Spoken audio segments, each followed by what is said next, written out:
اوعى تخلي معظم محفظتك مكونه من الاسهم دي علشان ما تخسرش فلوسك. الاسهم دي مش وحشه، لكن نسبه المخاطره فيها مرتفعه جدا، ولو انت ما بتعرفش تعمل اداره مخاطره بطريقه محترفه انت بتعرض نفسك للخطر الشديد.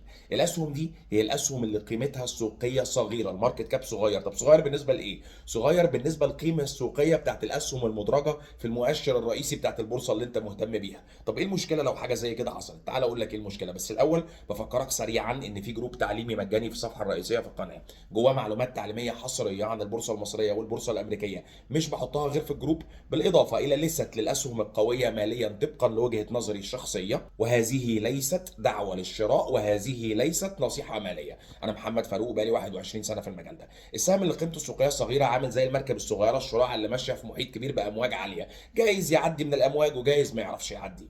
مش معناها ان هي شركه وحشه، لكن معناها انها شركه مخاطرتها مرتفعه اكتر بكتير من الشركه اللي قيمتها السوقيه كبيره. وعلى هذا الاساس لو كل محفظتك بالمنظر ده انت بتعرض محفظتك لمخاطره غير طبيعيه. ولو عايز تتعلم اداره المخاطره وتحليل الاسهم والاسواق الماليه بطريقه محترفه، نقطه البدايه في التعليم هتلاقيها في الجروب التعليمي المجاني اللي في الصفحه الرئيسيه في القناه.